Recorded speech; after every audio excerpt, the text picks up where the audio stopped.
திருமணமானவங்க, ஆக போறவங்க, sugar and வயதுகத்தால இல்லற வாழ்க்கையில நிம்மதி இழந்தவங்க, குழந்தையின்மை, இது எல்லாத்துக்குமே சேர்த்த ஒரே தீர்வுன்னு பாத்தீங்கன்னா மா நேச்சுரல்ஸ் பிரசன்ஸ் மிஸ்டர் பெர்ஃபெக்ட் மென் வெல்னஸ். உலகத்திலேயே முறையா 26 வகையான இயற்கை மூலிகைகளால நம்ம தமிழ்நாட்டில் உருவாக்கப்பட்ட ஒரு பவுடர் ஃபார்மட்லான ப்ராடக்ட் தான் இது. தமிழகம் உட்பட 13 நாடுகளில் கேஷ் ஆன் டெலிவரி ஃபெசிலிட்டி இதுக்கு இருக்கு. 1 லட்சத்துக்கும் அதிகமான ஹாப்பி ஃபேமிலிஸ் அண்ட் ஆயிரக்கணக்கான தம்பதிகளுக்கு குழந்தை பாக்கியம் கிடைச்சிருக்கு. இந்த ப்ராடக்ட்டை வாங்கி பயன்படுத்தின வாடிக்கையாளர்களே பல பேரும் டிஸ்ட்ரிபியூட்டர்ஸா மாறி இருக்காங்க. இந்த அளவுக்கு சக்சஸ்ஃபுல் ப்ராடக்டான இதை பத்தி நீங்க என்ன தெரிஞ்சுக்கணும்னா டிஸ்கிரிப்ஷன் பாக்ஸ்ல கொடுக்கப்பட்ட நம்பர்ஸ்க்கு டயல் பண்ணுங்க.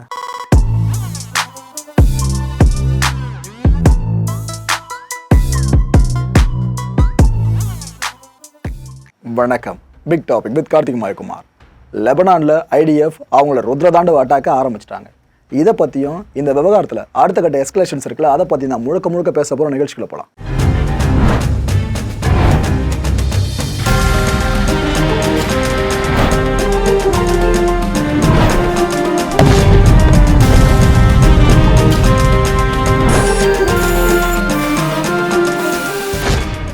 Ground invasion into Lebanon. ஆக்சுவலாக இந்த விஷயம் ஐடிஎஃப்க்கு மட்டும்தான் தோதுபடுற விஷயம். மற்றபடி உலக நாடுகள்லாம் கடுமையான எதிர்ப்பை பதிவு பண்ணிக்கிட்டு இருக்காங்க.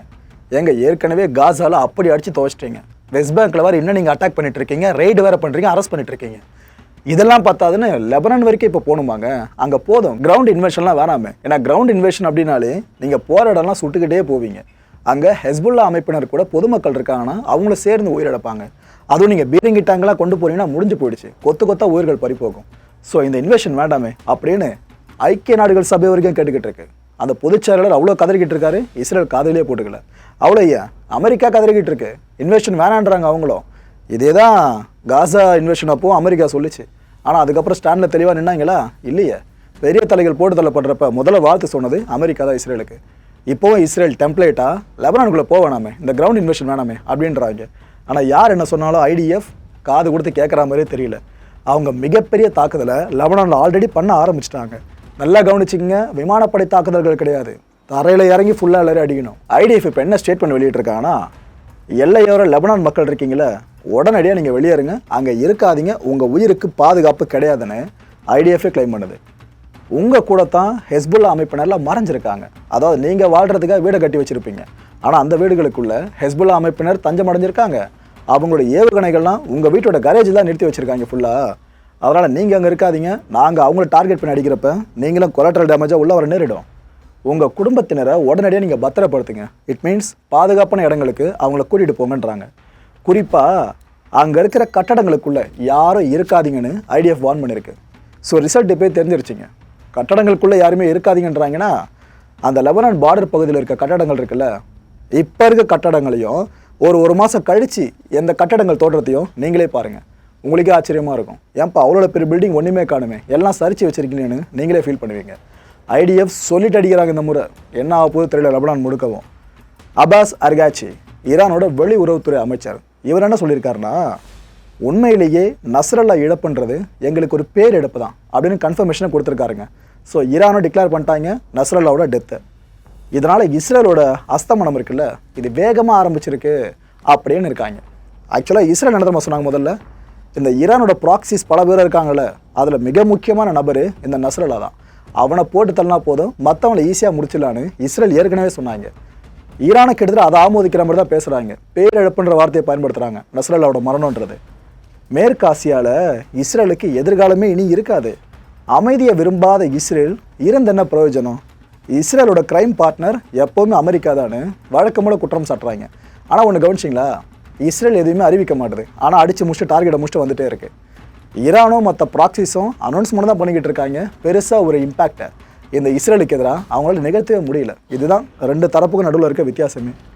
யோவ் கேலண்ட், இஸ்ரேலோட பாதுகாப்புத்துறை அமைச்சர், இந்த மனுஷன் இப்போ என்ன சொல்லியிருக்காருன்னா, ஹெஸ்புல்லாவோட கதையை முடிக்கிறதுக்கு நாங்கள் ரொம்ப ரெடியாக இருக்கோம்.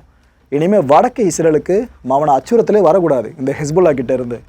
From the air, from the C and on land, அதாவது வான் வழியாகவோ கடல் வழியாகவோ இல்லை தரை வழியாகவோ இஸ்ரேலை தொடர்றது எல்லாருமே பயப்படணும். எங்களோட அட்டாக்கும் இந்த 3 விஷயங்களை பேஸ் பண்ணி தான் அமைய போகுது.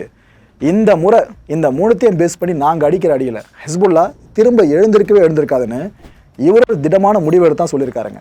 பொதுவாக இந்த கான்ஃப்ளிக்டை பொறுத்த வரைக்கும் பெஞ்சமின் நெத்தன்யாகுவுக்கும் கேலண்ட்டுக்கும் இடையில மிகப்பெரிய கருத்து வேறுபாடு இருந்துகிட்டே இருந்துச்சு ஆரம்பத்தில் இருந்து. ஆனால் இப்போ லெபனான் இஷ்யூவில் இந்த கிரவுண்ட் இன்வெஷன் ஆரம்பிச்சிருக்கான ஐடிஎஃப், இதில் 2 பேரோட கருத்தும் ஒத்து போயிட்டுருக்கு. என்ன முடிவு பண்ணி பேசி தீத்தாங்கன்னு தெரியல, ஒத்து போயிருக்கு.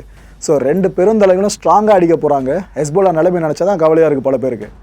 ஈரானோட அதிபர் இவர் ஆதங்கத்தில் பல விஷயங்களை பேசி வச்சுருக்காருங்க. நஸ்ரல்லாவை கொன்றதை நாங்கள் மறக்கவே மாட்டோம். இதுக்கு ஆக்சுவலாக இஸ்ரேல் பதில் சொல்லி ஆகணும். எவ்வளோ வருஷம் கடந்தாலும் நாங்கள் விட மாட்டோம் இஸ்ரேலை.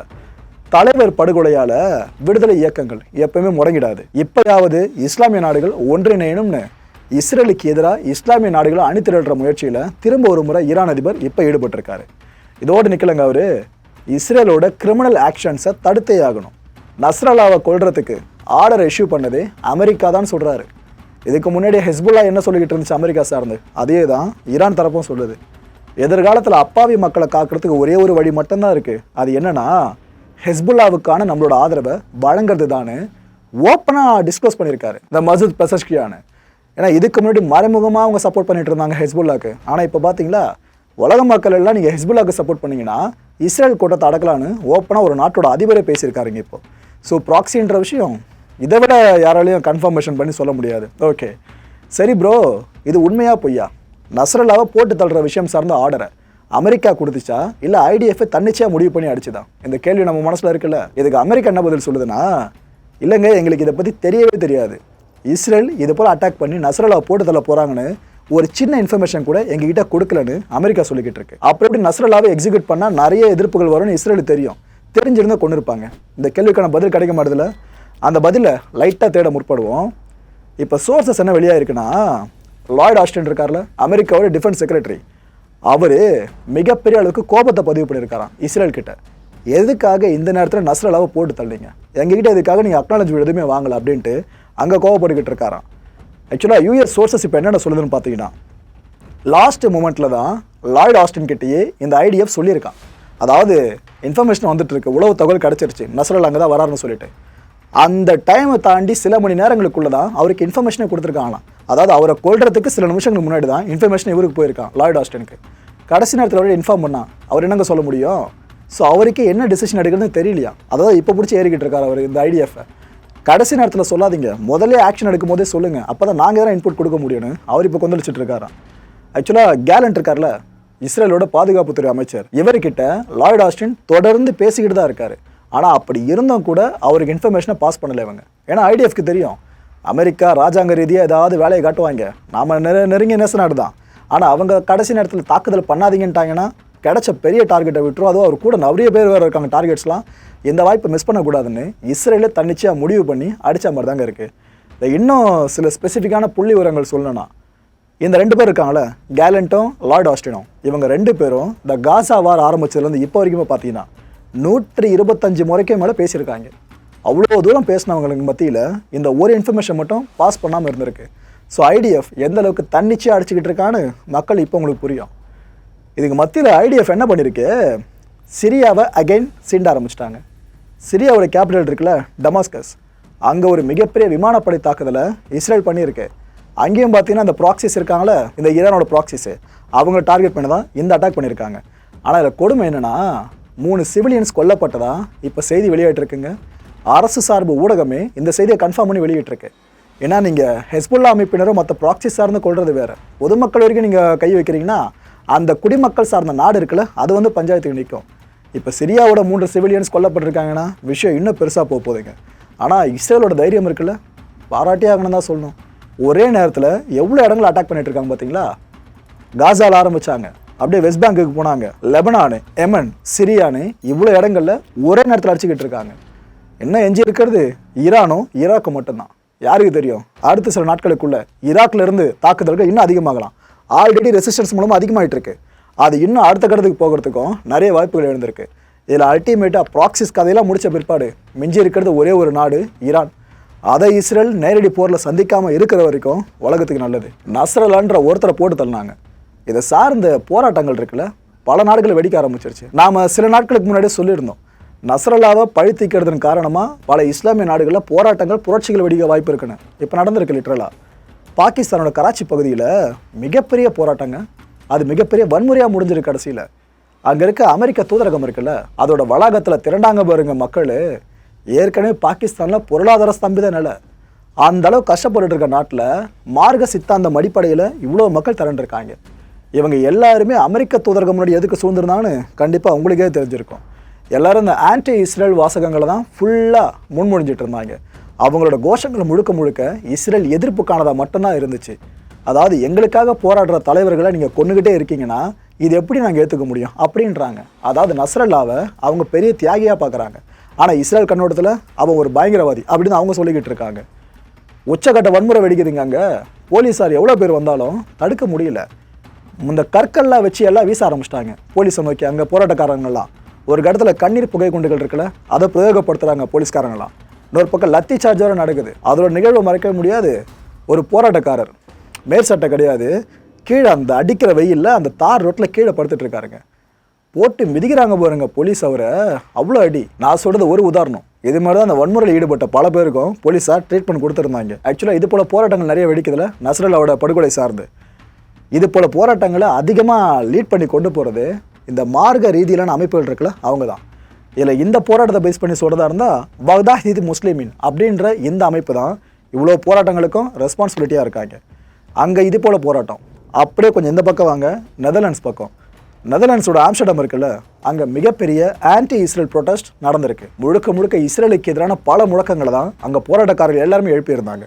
இவங்க டிமாண்ட் பண்ணுறது ஒரே ஒரு விஷயந்தான், காசா போரை உடனடியாக நிறுத்துங்க அப்படின்னு சொல்லிட்டு அழுதாங்க. பல பேரும் அழுதுகிட்டு இருந்தாங்க. இந்த போரில் கொல்லப்பட்டவங்களோட புகைப்படங்கள்லாம் இருக்குல்ல, அதெல்லாம் தூக்கி காண்பிச்சபடியே பல பேர் கண்ணீர் வடித்தாங்க. குறிப்பாக குழந்தைங்களோட புகைப்படங்களை. நெத்தன்யாகு வித் ஈவில் பிளான்ஸ்னு அந்த மக்கள் சொல்கிறாங்க. வெஸ்டர்ன் கண்ட்ரிஸ் எல்லாமே அவருக்கு சப்போர்ட் பண்ணுறதை நிறுத்தணும். நீங்கள் சப்போர்ட் பண்ணதுனால தான் அவர் இந்த அளவுக்கு இறங்கி அடிச்சிட்டு இருக்காரு, இவ்வளோ உயிர்களை கொத்த எடுத்துக்கிட்டு இருக்காரு. லெபனானை வேறு இப்போ நீங்கள் டேஞ்சரில் சிக்க வச்சுருக்கீங்க, இது உலகத்துக்கு நல்லது இல்லைன்னு அவ்வளோ போராட்டக்காரர்களும் கொந்தளிச்சே பேசியிருந்தாங்க. மக்களை இந்த கான்டென்ட்டை பொறுத்த வரைக்கும் நாமெல்லாம் சிந்திக்க வேண்டியது ஒரே ஒரு விஷயந்தான். மீண்டும் ஒரு அரேபிய யூத போர் வெடிக்கிறதோட விளிம்பு நிலையில் உலக மக்கள் இருந்துக்கிட்டு இருக்கோம். இந்த ஃப்ளாஷ்பேக் உங்களுக்கு கண்டிப்பாக தெரிஞ்சிருக்கும்னு நினைக்கிறேன். ஏன்னா யூதர்களுக்கும் அரேபியர்களுக்கும் இடையில போர் வெடிச்சா அது எந்த ஒரு பெரிய தாக்கத்தை ஏற்படுத்தும்னு சொல்லிட்டு அந்த இருண்ட வரலாறு இருக்குல்ல, அது திரும்புமோன்ற வாய்ப்பும் பயமாக தாங்க இருக்குது பல பேருக்கும். ஆக்சுவலாக அப்போ யூதர்களோட கைதான் ஓங்கி இருந்துச்சு, அதை மாற்று கருத்தே இல்லை. இஸ்ரேல் ஒரே நாடா நின்று எல்லாருமே ஓட விட்டுருந்தாங்க. ஆனால் இப்போ அது நடக்குமா கேட்டிங்கன்னா கடவுளை தான் வெளிச்சம். அடுத்த நிகழ்ச்சி சந்திக்கலாம். நன்றி, வணக்கம். வணக்கம் மாயம் ஸ்டுடியோஸ் நண்பர்களே. மாயம் ட்ரெண்ட்ஸ் அப்படின்ற ஒரு புதிய ஃபேஸ்புக் பேஜை ஓப்பன் பண்ணியிருக்கோம். நீங்கள் யூடியூப்பில் பார்த்துட்டு இருக்கீங்களா நம்மளோட கான்டென்ட்ஸ்லாம்.